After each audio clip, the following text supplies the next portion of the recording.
Well, college football fans, it finally happened. For the first time in what feels like forever, 5 years to be exact, the Ohio State Buckeyes took down the Michigan Wolverines on the football field. The final score was 27-9, a decisive win for the undefeated Buckeyes, who now march on to the Big Ten championship game with a perfect 12-0 record. They're set to face another undefeated powerhouse, the Indiana Hoosiers, in what promises to be a legendary showdown. But amidst all the celebration for Ohio State and Indiana, there's one notable absence we have to talk about.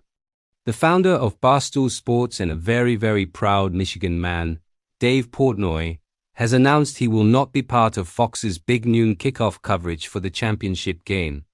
Right after his Wolverines took the L, Portnoy posted on X, saying, quote, "I would like to announce that I will not be at the Big Ten championship with big noon kickoff.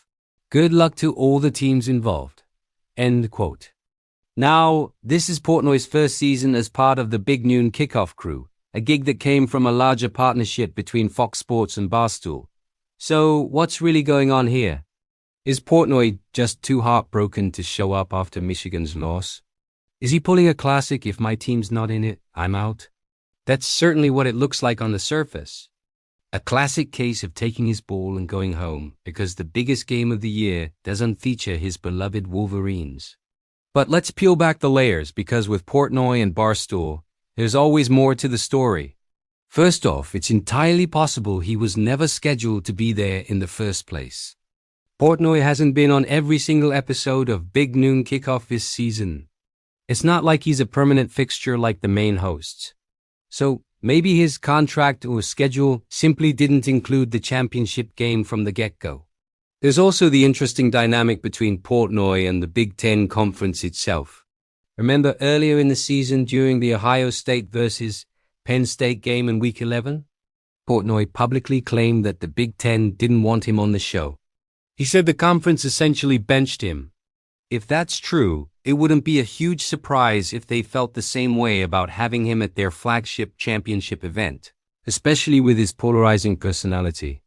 The conference might just prefer to keep the focus strictly on the game between Ohio State and Indiana. Another practical point to consider is the timing. The Big Ten championship game is a primetime event, kicking off at 8 p.m. Eastern. The Big Noon Kickoff show, as the name suggests, is built around the noon games. Fox's pre-game coverage plans for an evening game might be completely different. With a very limited slate of other games that day, they might not even be doing a full-scale Big Noon Kickoff broadcast. In that case, there wouldn't really be a role for Portnoy anyway, especially with his team not even playing. It makes logistical sense. And finally, we have to consider the Barstool effect. This is what they do best: generate buzz out of thin air. The official Big Noon Kickoff account even reposted Portnoy's announcement. What does that tell you? It feels like a coordinated move, a classic publicity stunt.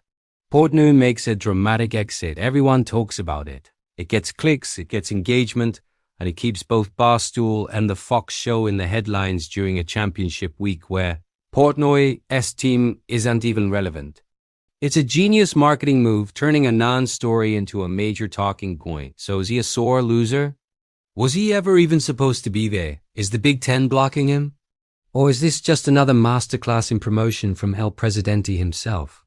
My money is on a little bit of everything, but mostly it's just Dave being Dave and Barstool being Barstool, creating content and conversation no matter what. It's what they do. What do you guys think is the real reason? Let me know your theories down in the comments. And if you enjoyed this breakdown, make sure to hit that like button and subscribe for more college football news. Thanks for watching, and we'll see you in the next one.